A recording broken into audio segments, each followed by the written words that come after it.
At 7:14 p.m., Marcus put his hand around her throat in the foyer of an apartment on East 68th and explained, with the patience of a man teaching a child to tie a shoe, exactly how he was going to kill her tonight.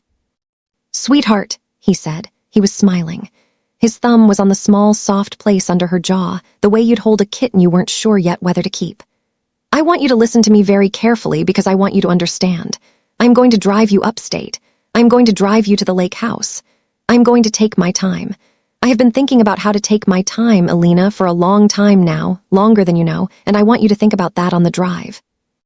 I want you to think about how long I have been planning this while you were sleeping next to me. I want you to think about every single morning I made you coffee. Are you thinking about it?" She could not breathe. "Are you thinking about it, Elena?" She nodded. Her chin moved against his thumb. "Good girl," he said. He kissed her forehead. "Get your coat." He let her go. He turned, very calmly, to the hall closet, because Marcus Vance had never in 2 years done a single thing in a panic. And that was when Elena, who had spent 11 months sleeping with a chair under her doorknob and a passport in the lining of her coat, and an answer to this exact moment folded behind her teeth, drove the heel of her bare foot down into the top of his instep with everything her body had ever been worth. He let go. He let go for 1 second. That was the only second she had ever needed. At 9:36, Elena Marchetti was kissing a stranger in a restaurant she had never set foot in. The stranger was kissing her back like a man who had been waiting 200 years. And somewhere between those two facts, the rest of her life began. She lost the first shoe in the parking garage on 9th. She lost the second one a block later, on a grate that swallowed the heel and twisted the leather, and left her balanced on one bare foot in 3 inches of standing water. And she did not stop to retrieve it because she could already hear the engine of his car somewhere behind her in the rain. She had been running for 8 minutes. She had run on city pavement before for cabs, for trains, for a bus once in a snowstorm in college, but she had never run for her life, and she discovered, somewhere between the cathedral and the corner of Madison, that her body knew how. Her body had been waiting. Her body had been packed and ready for 2 years, suitcase by the door. Her left palm was bleeding from a fall she didn't remember. Her hair was plastered flat. Her ribs hurt where he had grabbed her, and her chin still felt the print of his thumb the way skin remembers a brand. The lights of Castellano's were gold against the wet street. She had no plan, she had no money, she had no shoes. What she had was a name a dead woman had given her over a 3rd cup of coffee, and a photograph above that dead woman's desk, and 17 seconds of clarity in the worst hour of her life in which she remembered, very specifically, that the dead woman had said, "If anything ever happens to me, that's the person you want." She shoved the door open and stumbled into the warm gold of a room that was never meant for someone like her. The hostess at the podium took one slow, polite step back. "Ma'am, I'm sorry, this is a private." "I have a reservation." Her voice came out steady. That was the strange part. Her hands wouldn't stop trembling, but the voice was someone else's, an actor's voice, somebody who had practiced lines in a mirror until the muscles around her mouth knew the shape of the lie. "Marchetti, too." The hostess looked at her tablet, looked at Elena, looked at the rain pooling around her bare feet on the marble in a slow, dark circle. "There's no reservation under that name." "Please." Elena leaned closer. Headlights swept the front window. The hostess's eyes flicked once to the cut on Elena's lip, the one Marcus had given her in the foyer before the chokehold, after she had made the mistake of saying his name in the wrong tone, and then flicked away again the way people's eyes do when they know what they're looking at and have decided not to know. "Please, 10 minutes, I'll order. I have money." She did not have money. The hostess saw her see the headlights. The hostess made a small, unprofessional face, a stranger in a city of 9 million strangers looking at her and deciding.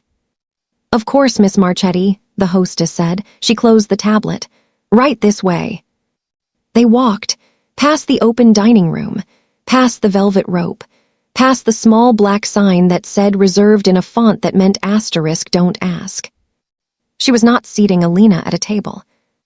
She was seating Elena at asterisk, the asterisk table. Elena understood this 2 seconds before she understood the man at it.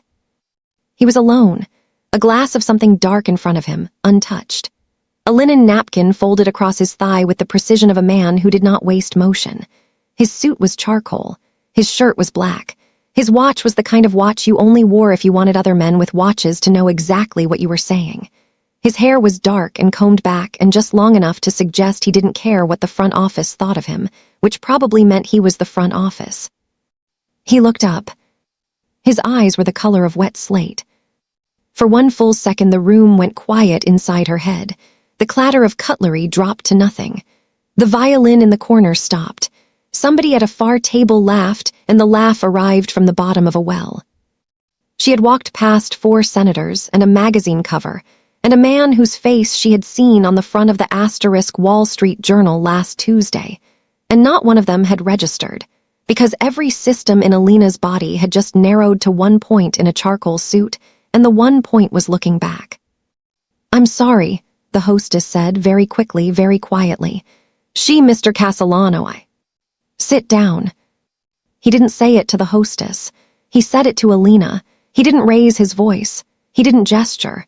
He looked at the chair across from him for exactly half a second, and Elena's body did what her brain had not yet decided to do, and she sat.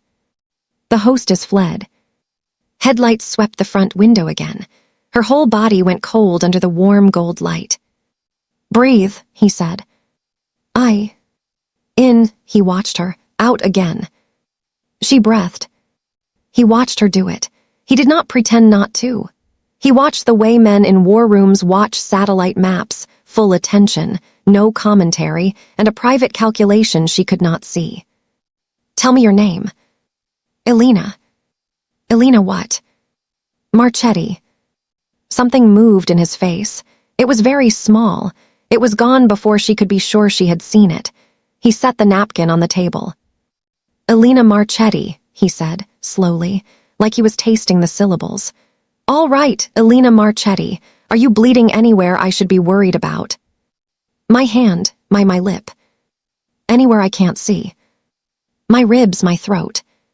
His eyes did not move from her face, but something in him went very still on the word * throat, and she understood, watching it happen, that she had just told him the only piece of information he had been waiting for to commit to whatever he was about to do.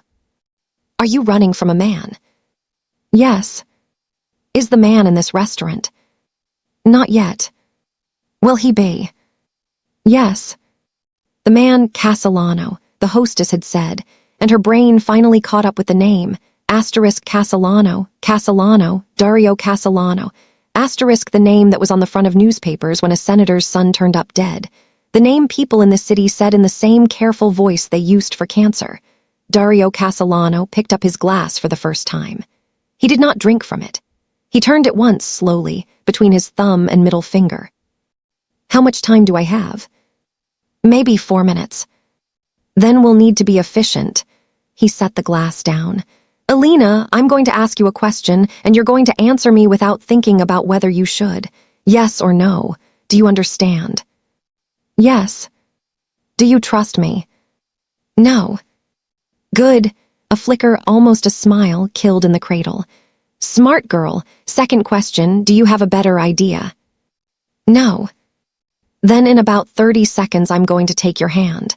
And in about a minute, when your friend walks through that door looking for you, you are going to lean across this table and you are going to kiss me. And you are going to make him believe it. Can you do that?" The room tilted. "Why?" she said. "Because if you walk back out that door alone, he's going to put you in a car. And we both know what happens after that." She stared at him. "Why are you helping me?" "I haven't decided yet," he said. "Hand." She gave him her hand, the bleeding one. He turned it palm up on the white tablecloth as easily as if she had handed him a menu. He took the linen napkin. He folded it once. He pressed it to the cut. His thumb settled along the inside of her wrist lightly, where her pulse was, and stayed there. She felt him counting. "You're at 120, he said. "You need to get under 100 before he gets here, or he's going to see it in your throat. Look at me. Don't look at the door." "I can't." "Look at me." She looked. There was a small scar at the corner of his jaw, the kind you got from a piece of glass, and another at his hairline she only noticed because she was looking at all of him now, every detail of him, because he had told her to and because the alternative was the door. "What's his name?" he said. "Marcus," her voice cracked on the syllable. "Marcus Vance." The thumb on her wrist did not move, but something in the air around him did. It was the way the air shifts before a window breaks, a pressure, a tightening, gone before you could put a hand to it. "Vance," he repeated. "Do you know him?" "I know enough." The bell above the front door rang. Every nerve in her spine lit at once. Dario did not turn his head. He did not blink. His thumb stroked once across the inside of her wrist, once, light as a thought, and his other hand came up and cupped the side of her jaw, and his eyes were not slate anymore but something darker, something that had decided. "Now," he said, "make it real." She leaned across the table. She had told herself in the half-second before she leaned that this was a stage kiss, an audience kiss, the kind you faked at 15 in a school play, holding your breath, counting to 4. She had told herself her hands would stay where they were. She had told herself she would not feel anything except the thin, awful relief of being hidden behind another human being, the way a child hides behind a parent's coat. She had told herself a lot of things in her life that turned out to be wrong. His mouth was warm and very still under hers for one heartbeat, the way the surface of a lake is still before something moves underneath it. Then she felt his fingers slide back into her wet hair. His hand cupped the back of her skull like it was a thing he had been measuring his palm against for years and had, finally, found the right shape for. His thumb brushed once behind her ear. He did not pull her closer. He did not need to. The kiss did its own work. It tilted, it deepened. It became something she had not authorized, his mouth opening half a breath under hers, her own breath catching in a way that had nothing to do with running. And somewhere very far away she heard her own pulse stutter through the count he had been keeping on her wrist and skip, skip, into a different rhythm entirely. She forgot to be wet. She forgot to be cold. She forgot the door. She forgot her own name for the length of one heartbeat, because the only thing in the universe was the small, precise heat of a stranger's mouth that had decided, sometime between the moment she sat down and the moment she leaned, that she was not going to die tonight. She made a sound. It was not a sound she had ever made before. It was the sound of a woman who had spent 2 years being drowned in a bathtub coming up for air for the first time, and Dario Castellano heard it, and she felt the hand in her hair go very still for 1 second, and then very tight, and then very deliberately gentle again, and his mouth left hers with the slowness of a tide leaving a shore, and he sat back exactly 2 inches in his chair and his eyes, when she opened her own and looked into them, were not the eyes of the man she had sat down across from. They were the eyes of a man who had just understood something he had not been prepared to understand. "Elena." The voice cut through the gold from the wrong direction, and the gold went out. She did not turn her head. Dario's hand was still in her hair.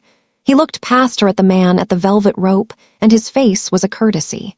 The courtesy you extended to a man you had not yet decided whether to kill. "Can I help you?" Marcus Vance was 41, 6'1", and wore a watch that was almost as expensive as Dario's, but not quite.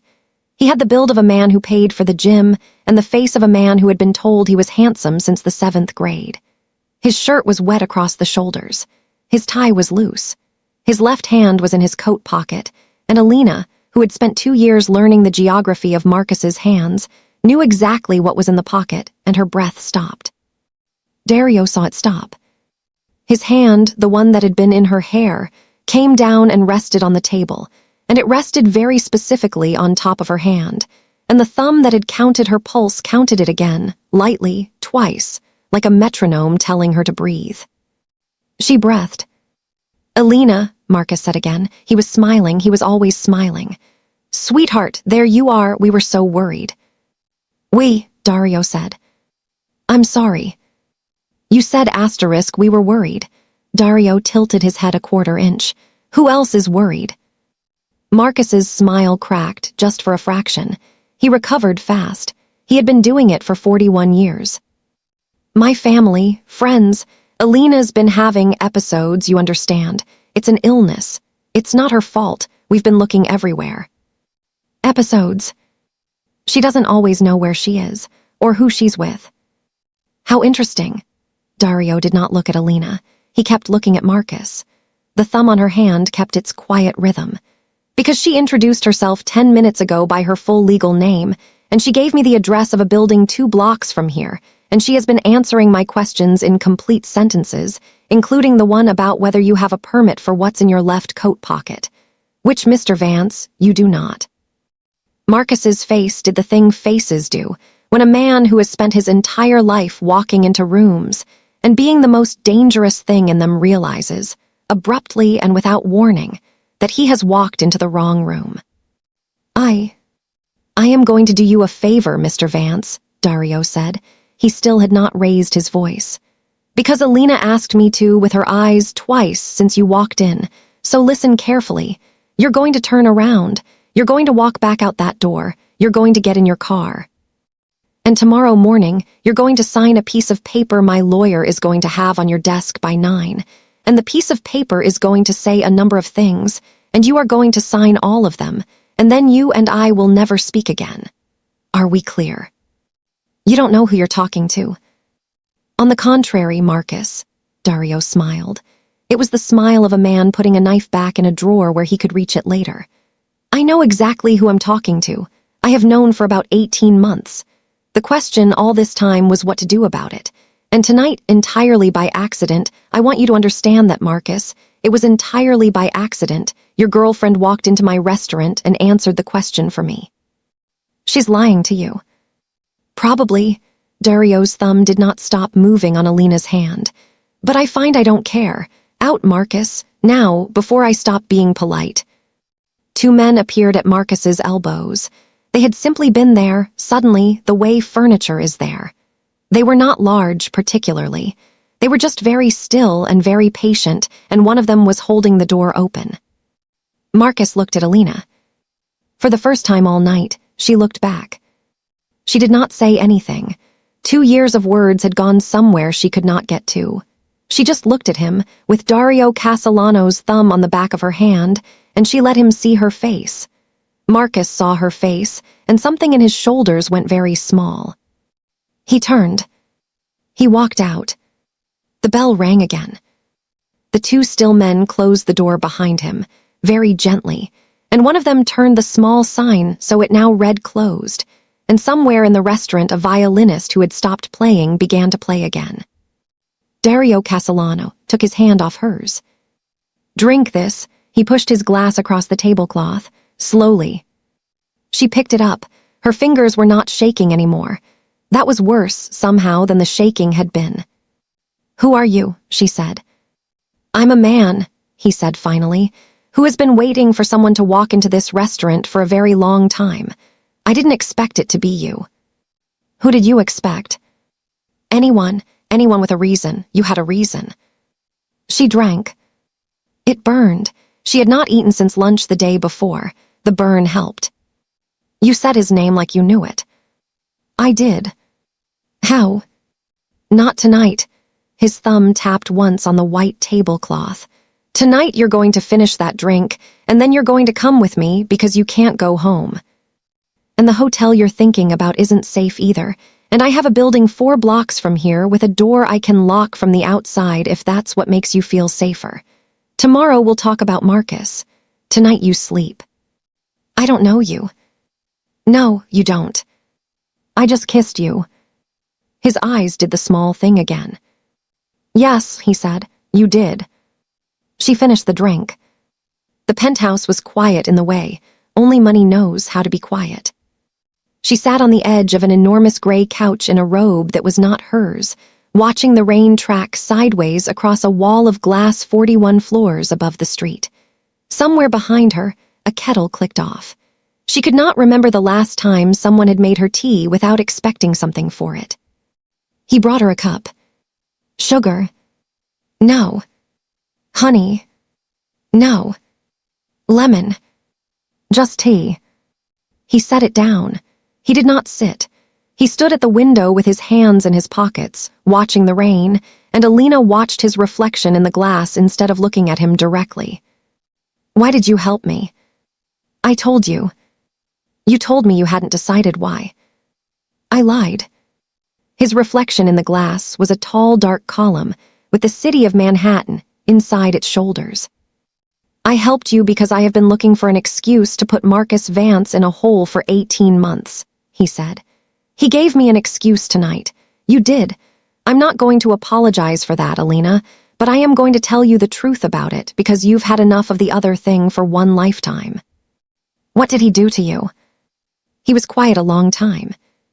He killed my sister." She set the cup down very carefully, because if she had not done it carefully, she would have dropped it. "Sophia," she said. His reflection went still. He turned around. "How," he said very softly, "do you know my sister's name?" She closed her eyes. She had not said the name out loud to anyone in 11 months. Because she. The voice she had used at the table, the actor's voice, the steady one, the one that had been holding her together for 2 hours, broke clean down the middle, and what came up underneath it was something raw and very small. Sophia was my friend. She was I. She put her hand over her mouth. "Elena. She came to my apartment 2 years ago. She had a piece. She was working on a piece for the Times, and she. Breathe. She had questions about Marcus. I didn't know anything. I told her that, and she said she believed me, and then we had coffee, and then she just Dario, she could not get the rest of the sentence out. It was not a sentence. It was a shape in her chest the size of a fist, and every time she tried to force it through her mouth it broke into pieces. Sophia had, Sophia laughed at, Sophia said, Sophia told me, Sophia was the only person in the. Sophia, my friend, my only. She bent forward over her knees. He did not move. He let her cry. He let her cry for 4 full minutes in his living room on his gray couch in his stranger's robe, and he did not come and put his arm around her, and he did not tell her it was all right. He just stood at the window with his hands in his pockets, and somewhere in the middle of the 4 minutes Elena understood, in a way she had not understood at the table, that he was crying too. Quietly, without sound, the small hitch in his shoulders. The way he tipped his head back, just once, like a man trying to keep a glass of water from spilling out of his eye sockets. When she could speak, she said, "She told me to be careful. She said Marcus wasn't who I thought. She said she'd have it by Christmas, the whole story, and then in November. In November, her car went off the West Side Highway. They said it was the rain. It wasn't the rain. No, it wasn't the rain." He closed his eyes. For 1 flat second she saw him as something other than the man at the table. She saw him as a brother. She saw him as a man who had loved someone very much and lost her on a wet road, and had spent a 1.5 years since then walking around with his hands in his pockets in penthouses, watching rain. 3 weeks after she died, Marcus moved into my apartment, she said. Her voice was very flat now. He was so kind for a while. So kind. And then one night he went through my things and he found her card in my drawer and he asked me how I knew her, and I said she had been a friend, and he hit me for the first time.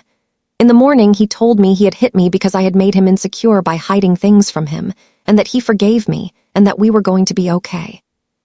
I believed him. For about 6 months I believed him. She drew a breath that did not quite make it down. And then I stopped, and I started writing things down, everything he said, everyone he met, where he went, who called. I have 11 months of it. In a notebook in a safety deposit box in a bank he doesn't know I have an account at. I have his ledgers. The names of 3 people he laundered money for. A recording of him telling a man in our kitchen that he had taken care of the Castellano problem. I didn't know what that meant until tonight. Elena. There's more. She lifted her face. She wrote a name in the margin of one of her last drafts. She wouldn't tell me what it meant. She said Marcus was the hand. She said the hand wasn't the worst part. She said there was someone above him, someone with money, someone closer to your family than you'd be ready for. She used initials. MC, she said when she had the proof she'd give me the rest, but she wanted to be sure. The temperature in the room dropped a degree. Dario did not move. "MC," he repeated. "Yes." "You're certain?" "I have it written down. She showed me, twice." He took a very long, very slow breath. "All right. Do you know who that is?" "Not tonight, Elena." "Dario." "Not tonight." He came across the carpet finally and sat down, not on the couch beside her, but in the armchair across, 2 feet of air between them. "Tonight is too much. You need to sleep. I need to think. There's a piece of this I have to look at before I tell you about it, and I'm not going to lie to you again, so I'm going to tell you that there's a piece, and that I will tell you what it is when I know it, and I will not tell you anything before that. Can you live with that for one night?" "Yes."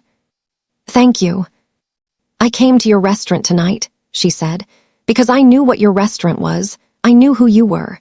Sophia had a picture of you on her wall in the room she worked in, and she pointed at you once and she said, 'If anything ever happens to me, that's the person you want.' And I laughed at her, because I didn't think anything was ever going to happen to her, and I—" She put her hand over her mouth. "I'm sorry, I faked it. I came in there to fake it. I was going to use you. I was going to make him think I was with someone. I picked you because Sophia said." "Elena." "And then you looked at me, and you said make it real, and I—" "Elena, look at me." She looked at him. His face was wet. He was sitting in the armchair across from her with his hands clasped together in his lap, the way a boy sits when he is trying not to fidget in church, and his face was wet, and his voice, when he spoke, was the wreckage of a voice. "I knew who you were the second you said your name." She stared at him. "Sophia had a picture of you on her wall too, above her desk, the 2 of you at a coffee shop. She told me your name 3 days before she died. She told me she had a friend who was in trouble, a friend she was worried about, and that if anything ever happened to her, I needed to find a woman named Elena Marchetti, and I needed to make sure you were all right, because she didn't think Marcus would stop with her." Elena could not breathe. "I have been looking for you for 18 months, he said. "I had your address. I had your phone. I had photographs of you that my men took without you knowing, because I needed to know you were still alive, because if I had walked up to your door, he would have killed you the same night. I was going to come for you. I had a plan. I had a date. The date was 11 days from now. And you walked into my restaurant tonight in the rain with no shoes, and you sat down across from me, and you said Elena Marchetti, asterisk, and I—" He stopped. "I was going to come for you," he said again, more quietly. "You said make it real." "Yes." "You meant it." "Yes." "It wasn't a fake kiss." "No." "Not for either of us." "No," he said, "not for either of us." The rain did its long sideways thing against the glass. She got up. She crossed the carpet between them. He did not stand. He looked up at her the way men look up at things they have been waiting a long time to see clearly. And she put her hand against the side of his jaw, and she felt the small scar she had noticed at the table, and she leaned down, and she kissed him. It was not a stage kiss. There was no door, and there was no Marcus, and there was no hostess deciding to be kind, and there was nothing to perform for, and she kissed him anyway, and he reached up and held her wrist the way he had held it at the table, 2 fingers along her pulse, counting. "You're at 110, he said against her mouth. "Shut up," she said, and kissed him again. He pulled her down into the chair with him, slow, careful, like a man handling something he was afraid would shatter if he hurried, and she ended up curled in his lap with her forehead against the underside of his jaw, and his hand spread flat between her shoulder blades, and they stayed there just breathing for a long time. He did not try to take it further. She would have let him. They both knew she would have let him. He did not try, because what had just happened was bigger than that, and there were too many ghosts in the room, and whatever this was going to be ruined if it was rushed past Sophia's body. So he held her. After a while, when she had stopped trembling, he carried her down a hallway and put her into a guest room with very white sheets, and he stood at the foot of the bed in his shirt sleeves and watched her until her eyes closed, and then he turned out the lamp, and he closed the door, and he went somewhere in the apartment, and he did not sleep. She knew he did not sleep because at 4 a.m, when she got up to find a glass of water, she walked past the open door of his study, and he was sitting at the desk with a small black notebook open in front of him and Sophia's notebook from the bank. She had not asked how he had gotten it open beside it. He had his hand against his mouth. He was looking at a single page. He did not move. She stepped past the door without speaking. When she came back from the kitchen, the door was closed, and a thin line of yellow light was still under it. In the morning, he made her coffee. There was honey and lemon and cream on the saucer, because his sister had told him 18 months ago that she liked it different every day, and Elena drank it black, and he nodded once like he was filing it. "Marcus is moving money," he said. "2 accounts emptied at 4 this morning. He's calling people he shouldn't be calling. He's going to come for you, Elena, and he's going to come hard. He's going to try to kill me." "Yes." "All right." He looked at her. "All right," he said. "That is the response. I have been waiting for him to try to kill me for 11 months, Dario. I sleep with a chair under my doorknob. I keep my passport in my coat.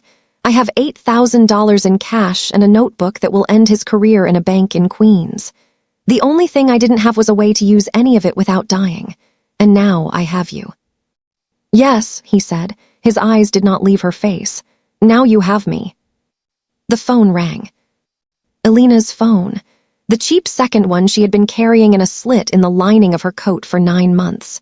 She had brought the coat with her.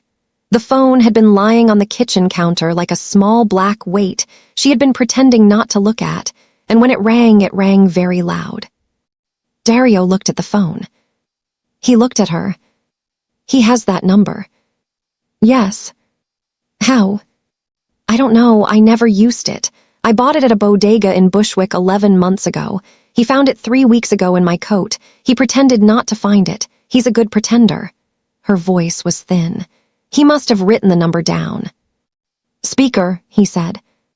She picked up the phone. She set it on the marble countertop between them.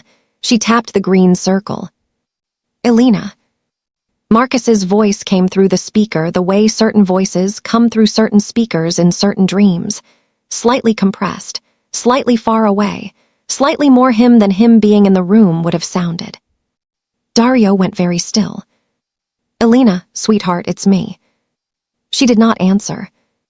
"I know you're listening. I want you to do something for me. I want you to stop and think. I want you to think about your mother's grave, Elena. The plot you bought for her 2 years ago in that cemetery in Yonkers. The little stone with the angel on it. I want you to think about how often you visit. I want you to think about what would happen if I drove out there this afternoon with a man and a piece of equipment, and I put your mother's name on a different stone, with a different date, and I sent you the picture. Do you want me to do that, Elena?" The marble was cold under her hands. "I will do that," he said pleasantly. "I will do that today unless you come home." Dario did not move. "I am not going to hurt you, Elena, I'm not. What happened last night was a mistake. Mine, yours. We were both upset. I lost my temper. You ran, I understand. I want you to come home and we'll talk about it, just talk, the way we used to, and I'll order from that place on Lex you like, the one with the burrata, and we'll have a quiet evening. I love you, Elena. I have always loved you. The man you are sitting with right now does not love you. He is using you. He is using you against me because he thinks I did something to his sister, which I want you to know on my grandmother's grave I did not. I want you to ask him whether he has any actual evidence. I want you to ask him whether he has ever shown you any. He has not, because there is none.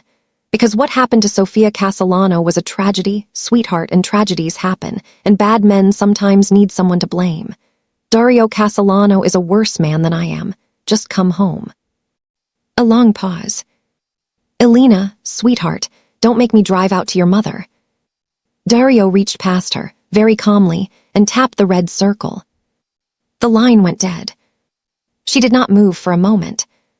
Then she put her face down against the cold marble of the counter, and she stayed there, and Dario put his hand on the back of her neck, flat, warm, steady, and he did not say anything for a long time. "He won't get to your mother," he said finally. "I'm calling someone. There will be a man at the cemetery within the hour. 3 more by noon. Your mother stays fine. Look at me." She lifted her head. He was very pale. He just told me something, he said quietly. What? He said what happened to Sofia Castellano was a tragedy. Not I didn't kill her. Not I had nothing to do with her. He said what happened, in the passive voice. He chose those words. Elena and Marcus Vance is many things, but he is not careless with words.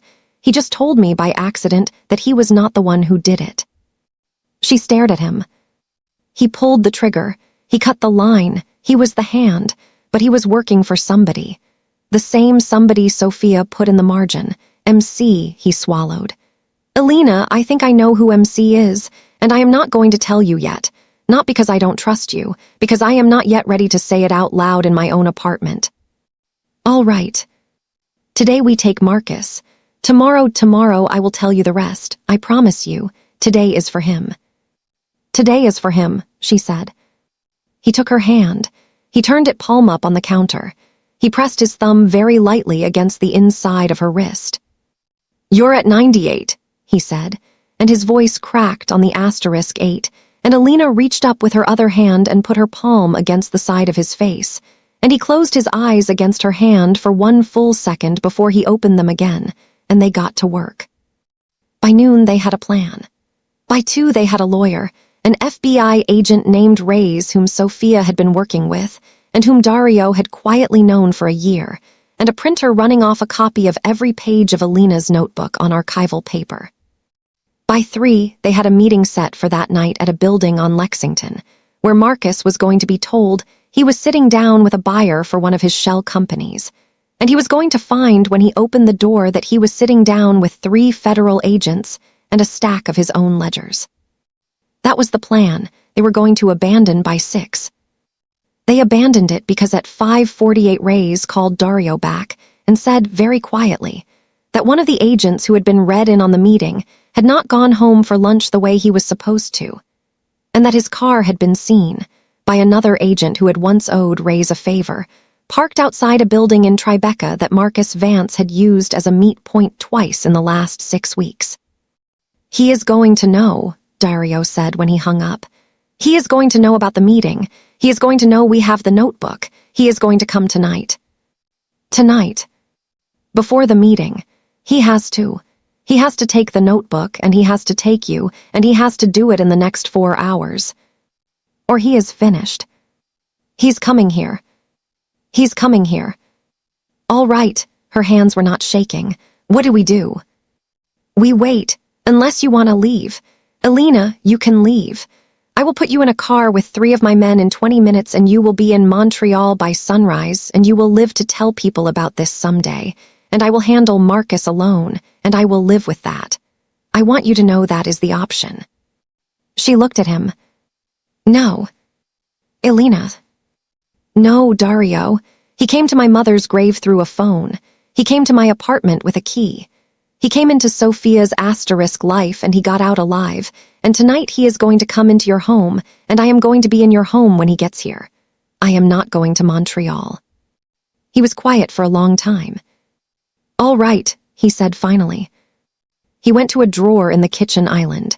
He came back with a small wooden box. He set it on the counter between them, and he opened it, and inside was a compact matte black handgun in a felt cradle, with a single magazine beside it. This was Sofia's, he said. Elena's eyes filled. How did you? It was in the deposit box with the notebook. My men brought it back this morning. I didn't show you because I didn't know whether I was going to show you. I'm showing you now. She picked it up. She gave me a gun once, she said. On the 3rd coffee.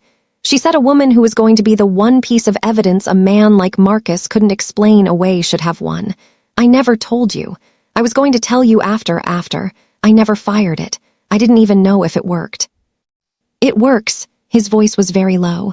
I bought it for her. Of course you did. He showed her. He stood behind her at the kitchen island, his chest just barely against her shoulder blades, his hands light over hers, and he walked her through the load, magazine, slide, safety, sight 3 times. The first time her hand shook. The second time it didn't. The third time she did the whole sequence on her own and looked at him over her shoulder, and he was very close, much closer than she had realized. and his eyes were on her mouth, and he stepped back deliberately and cleared his throat, and she set the gun on the counter very gently and did not turn around. She stood with her back to him in the kitchen, and the kitchen got very quiet. "Dario." "Yes." "Come here." He did not move. "Elena, if I come there right now, I am not going to be able to do what I need to do for the next 3 hours. I need you to understand that. I need you to look at the clock and tell me you understand." "I understand." "Tell me anyway." "I understand, Dario. I know what time it is. I know what's coming.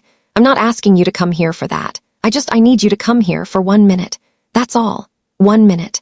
And then you can go back to the phone and the doors and the men and the plan. I just need 1 minute of you before he comes where you are not the person who is going to kill someone tonight. I need 1 minute of you being the man at the table, the one with his thumb on my wrist. Please." He came. He came across the kitchen in 4 steps, and he turned her around with his hands on her shoulders, and he did not kiss her. That was the thing she would remember later, that he understood without her saying it that the kiss was not what she was asking for. He just put his forehead against hers, and his hands slid down to her elbows, and they stood like that for 1 full minute in the failing afternoon light, breathing each other's air.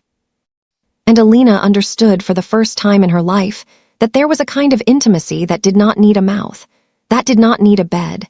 That was just the small, precise weight of another person's forehead against your own, when you were both too afraid to speak. When the minute was over, he stepped back. "Dario." "Yes." "After tonight." "Yes." "Whatever happens tonight." "Yes." "I want you to know, whatever happens, that this is not because of fear. It's not because you saved me. It's not because of Sophia. I want you to know that what I am about to say I have known since I sat down at your table and you did not let go of my wrist." He waited. "I love you," she said. "I have loved you since you said make it real, and I want you to know it before he comes, because he is coming in 3 hours and I am not afraid of him, but I am afraid of dying without having said it out loud to your face. So, there, I love you." His breath came out as if he had been struck. "Elena." "Don't say it back yet." "Why not?" "Because you're going to tell me a thing tomorrow, and I want you to say it back to me after the thing, not before. I want you to say it to me with all of it on the table. I want you to say it to me with no more secrets between us. That is when I want it. Tomorrow, after, will you give me tomorrow?" He bent his head and kissed her, once, very gently, on the corner of her mouth. "I will give you tomorrow," he said. She picked up the gun. She loaded the magazine the way he had shown her. She racked the slide. She set the safety. She set it on the cushion beside her thigh on the gray couch, and she sat down to wait. At 5 minutes after 11, the lights went out. Not all of them, just the hallway lights on the 41st floor. It was a small, precise outage, the kind a man with money pays a building electrician for. Elena was sitting on the gray couch in jeans and a black sweater Dario had given her. The recorder was on the coffee table, running. The gun was on the cushion beside her thigh. Dario was at the kitchen counter, his back to the door, pouring 2 glasses of water that he was not going to drink. The door opened without a sound. Marcus had a key. That was the part that hit her hardest, even now, even after everything. He had paid for a key. Somebody in this building, 18 months ago, had taken Marcus Vance's money and given him a key to Dario Castellano's penthouse, and that little fact, that one little engineering of evil, was somehow worse to her in the moment than any of the bigger ones. 3 men came in, Marcus and 2 she did not know. The 2 she did not know moved first. They were quiet. They were professionals. They went left and right and they moved low along the walls, and Marcus came up the middle, and his gun was already out, and his eyes, she would always remember she saw this, were on Dario's back. He never looked at her. He never thought to look at her. That was the thing about Marcus. That had always been the thing about Marcus, even now, even at the end. "Dario," she said very calmly. Dario set down the water glass. He turned around. He turned around and he was holding nothing, and he was smiling, and Marcus's gun came up, and Marcus said, "I told you not to." The man on the left wall, was faster than the man on the right. He came up off the wall in a single fluid motion that was not a professional's motion. It was a asterisk killer's asterisk motion, the motion of someone who had taken a great deal of money once to be the third man in a room exactly like this. And his arm caught Elena across the throat from the side before she had finished registering that he had moved. The gun was knocked out of her hand. It skittered across the hardwood and stopped under the coffee table. She could not breathe. His forearm was a bar across her windpipe, and his other hand was already at her temple with something cold and metal pressed against it. And she heard, as if from a long way away, Dario say her name, once, sharp, and she heard Marcus laugh, a single wrong sound, and she understood, in a way that was somehow not panicked but very clear, that this was the moment everyone had warned her about. This was the moment Sophia had warned her about. The moment the plan went wrong. "Drop," the man behind her said, "or she dies." There was a long, hanging silence. Dario lifted his hands. He did it very slowly. His eyes were on her, only on her, and there was something in his face she had not seen yet. It was the look of a man who had calculated a great many things in a great many rooms and was now calculating one final thing, and who needed her to do exactly one thing in the next 2 seconds for the calculation to come out right. She did not know what the thing was. His eyes flicked once down into her left. She understood. She closed her eyes. She went limp. She had been hit enough times in 2 years to know what going limp looked like, the trick of it, the dropped weight, the boneless fall, and she dropped her whole body weight straight down through the bar across her throat without warning. The man holding her was not expecting it. His arm slid up, off her windpipe, against her chin, and the gun at her temple slipped a 1/4 inch, and in that 1/4 inch of misalignment Dario moved. He moved very fast. She did not see most of it. She heard a sound that was not a gunshot. She heard a second sound that was. She heard the man behind her grunt, a small, surprised, almost disappointed grunt, and she felt his weight go off her in a single slipping fall, and then she was on her hands and knees on the hardwood, and there was a gun 2 feet from her face under the coffee table, and she was reaching for it before she had decided to. Elena. She closed her hand around the grip. She rolled. She came up on one knee in the middle of the living room of Dario Castellano's penthouse, and she lifted Sophia's gun, and the man on the right wall, the one who had not moved fast enough, was raising his own weapon at Dario's back. Elena shot him in the right shoulder, the way Sophia had told her over the 3rd coffee. Aim for the shoulder of the dominant hand. That is where the gun is. That is where the threat ends.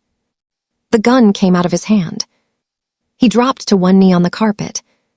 The lights came back on. 6 men came up the service stairs. They were Dario's. They were very still and very patient, and one of them was holding the door open. The man Dario had taken down behind her was on the floor, breathing in a way that suggested he was going to need an ambulance and some explaining. The man she had shot was looking at his shoulder with the puzzled expression of a man who had not quite caught up with the last 6 seconds. Marcus was on his knees on the carpet. His own gun was 3 feet away. Dario was standing between him and the gun. Marcus was bleeding through his fingers, a graze along his ribs, where the second sound had come from, where Dario's hand had come up out of nowhere with something Elena had not seen him be holding. And he was looking at Elena, finally, finally looking at her. And his face was the face of a man who had just understood that the woman he had been hitting for 2 years had been writing every word of it down. Elena walked across the carpet. She kept the gun on him. She kept it on him because that was the rule Sophia had said, if the gun is out, the gun stays out, until the threat stops being a threat. She walked all the way across the carpet and she stopped 2 feet in front of him, and she crouched, just slightly, just enough to be at his eye level, and she said, "Sophia." His face changed. "Sophia Castellano was my friend," Elena said. "She was the smartest person I ever met. You drove her car off the West Side Highway in the rain because she was 3 weeks away from publishing a piece that was going to put you in prison for the rest of your life. You then moved into the apartment of the only person she had told. You hit me for 2 years." You watched me start to fall apart, and you fed on it, and you laughed in my kitchen with a man named Henrik Voss about how the Castellano problem was handled. Every single thing you said in my kitchen for 11 months was being recorded. Every single one. I have you on tape in 3 states, Marcus. I have your ledgers, your laundering routes. The names of every dirty cop you paid, and every judge you bought, and starting tomorrow morning all of it goes to the FBI, and to the Times, and to a man named Reyes who has been waiting 18 months for this folder. And the only reason you are not dead on this carpet is that Sophia, who you killed, would not have wanted me to be the kind of person who killed you. You're going to live, Marcus. You're going to live a long time. You're going to live in a very small room. And you are going to think about her every day, because I am going to write her name on every piece of paper I file, and every reporter I talk to, and every courtroom I sit in, until your name is just a footnote at the bottom of hers. She straightened up. Take him, Dario said. The men on the floor took him. She was shaking again by then, but it was a different shaking. It was the shaking that comes after, not the shaking that comes during. Dario did not come to her right away. He let her stand in the middle of his living room with the gun in her hand and breathe for 1 full minute, and only when she lowered the gun and set it carefully on the coffee table did he come up behind her and put his arms around her. You knew, she said. What? You knew I would understand the look. I trusted you. That's different. Yes, he said, it is. Reyes came at 1 a.m. with a black bag and a quiet team and a lot of paperwork. The 2 men on the floor went into one car. Marcus went into another, in handcuffs and a blanket, with a paramedic who did not look at him while she worked. The recorder went into a labeled evidence sleeve. Sophia's notebook went into a second sleeve. Reyes, a sharp-faced woman in her 50s with gray at her temples and a wedding ring she touched, once, when she saw Elena, like a tick, looked at Dario for a long second when she came in, and Dario looked back, and they did not say anything to each other, and Elena understood for the first time that there were entire histories in this room she had not yet been told. When Reyes left, at almost 4, the apartment was very quiet. The carpet had a small dark stain that Dario was looking at with the resigned expression of a man who had ruined more than one rug in his life. I'll have it replaced, he said. Don't. No. Leave it. He looked at her. Why? Because, she said, I want to remember. He came across the room. He stopped a foot in front of her, and he reached up and brushed a piece of hair behind her ear, and he said, Elena Marchetti. Dario. It is tomorrow. She closed her eyes. Tell me, she said. Sit down. She sat. He went into the study. He came back with the small black notebook from his desk and a single photograph. He sat across from her in the armchair he had sat in 2 nights ago, when she had told him about Sophia, when she had cried for 4 minutes and he had stood at the window crying too, and he set the notebook on the coffee table between them, and he turned the photograph over and slid it across. Elena looked at it. It was a photograph of an older man in a charcoal suit, standing in front of a black sedan in what looked like a private airfield. He had silver at his temples. He had Dario's nose. He had Dario's mouth. He had Dario's eyes, exactly Dario's eyes, the same wet slate, the same private calculation, and he was standing next to another man Elena had never seen, and the other man was Henrik Voss. The man named Henrik Voss. The man whose voice she had on a recording in a labeled evidence sleeve in an FBI agent's car, driving south on the FDR right now. The man, Marcus Vance, had laughed within her kitchen about the Castellano problem. She looked up. Dario's face was very still. Who is he? She whispered. His name is Matteo Castellano. He is my father's brother. He has been my consigliere for 9 years. He raised me after my parents died alongside Sophia. He held me at her funeral. He gave the eulogy. He has been at this table, at that chair, Elena, the chair you are sitting in twice a month for 9 years. MC. MC. She put her hand over her mouth. He paid Marcus to kill her, Dario said, very quietly. I do not yet know why. I have a theory. The theory is that Sophia got close to something I was not supposed to find, something my uncle was doing inside our family, for someone else against me. The theory is that Marcus did not know whose sister he was killing. The theory is that my uncle used Marcus as a buffer specifically so that if it ever came out, the story would end at Marcus and not at him. The theory is that my uncle has spent 18 months since her death watching me carefully, very carefully, to see whether I was going to find what she was getting close to, and that for 18 months he has been satisfied that I was not. The theory is that I am no longer satisfied that he is satisfied. The theory is that he is going to know by tomorrow morning that we took Marcus, and that Marcus is going to talk, and that Marcus is going to use the name Henrik Voss, and that Henrik Voss is going to use his asterisk name, and that my uncle is going to come for us before any of that can happen. Dario, I have not told Reyes. I am not going to tell Reyes. Not yet. Because if Reyes moves on him before I am ready, he will be in a private plane to a country we cannot extradite from inside of an hour, and he will live out his life on a beach drinking the money he made killing my sister. I need him here. I need to handle him here. I need you to know that before I do it, because I am not going to lie to you about it after, and because I am not going to do it without you knowing. Tomorrow we go to her grave. The day after I begin. Are you with me? She looked at him a long time. Yes. Even though I am about to do something. Especially because you are. Elena. Yes. I love you. She closed her eyes. I know, she said. You told me with the photograph. You told me by waiting until tomorrow to tell me. You told me by not lying to me about what is coming. I know. Tell me again. I love you. Again. I love you, Dario. I love you. I love you. I have loved you since Make It Real, asterisk, and I am going to love you through whatever comes next, and I am going to love you on the other side of it. Tell me you hear me. I hear you. Tell me you believe me. I believe you. He bent his head and kissed her, and the kiss tasted of salt, his, hers, both, and Elena Marchetti understood, with the clarity that comes only at 4 a.m. in a quiet apartment after the worst night of one's life, that whatever the rest of her life was going to look like, she was going to live it on the inside of this man's arms. He told her. She believed him. The rain finally stopped outside the window.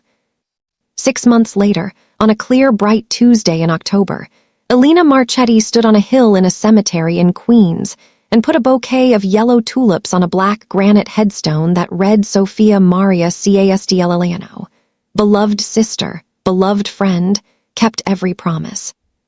Hi, she said. She crouched down. She arranged the tulips. She brushed a leaf off the top of the stone, very carefully, the way you'd brush a piece of hair behind a friend's ear. I came to dinner, she said. Behind her, 10 feet back on the grass, Dario was watching with his hands in his pockets. The trial had ended in August. Marcus had taken a plea in the end because the alternative was being made an example of. Henrik Voss had been found in a parked car on the Belt Parkway in March, and Elena had not asked, and Dario had not told her. Dario Castellano had not been found at all. He had been at his country house in Bedford on the morning Dario went to see him. There had been a fire. The fire had taken the country house and most of the surrounding orchard. The body recovered from the fire had been so thoroughly burned that the medical examiner's office had identified it through dental records and a single signet ring that had survived the heat. The signet ring had been Mateo's. The dental records had been Mateo's. The case had been closed. Elena had not asked if Mateo had been alive when the fire started. Dario had not told her. It was the only thing they had, between them, that lived in a drawer they had both agreed lived in a drawer, and Elena had made her peace with that the way you make your peace with weather. Sophia's piece had run in the Times asterisk in March, posthumously, with Elena's notebook as the foundation and a long, elegant byline that read Sophia Castellano, REPORTING COMPLETD by ELENA MARCHETTI. It had won a prize. Elena had not gone to the ceremony.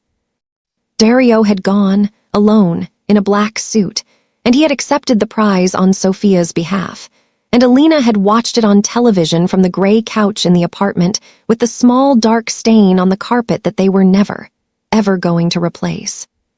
She straightened up now. She put her hand on the top of the stone. "I'm going to marry your brother," she said very softly. "I haven't told him yet. He's going to ask. He thinks he's going to surprise me. He's not. But I'm going to let him. I wanted you to know first. That's the order I wanted in. You first.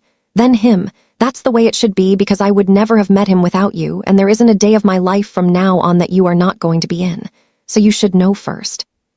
She breathed in. "Thank you for the picture on your wall. Thank you for the gun. Thank you for the third coffee. Thank you for trusting me with the story. Thank you for telling him to find me.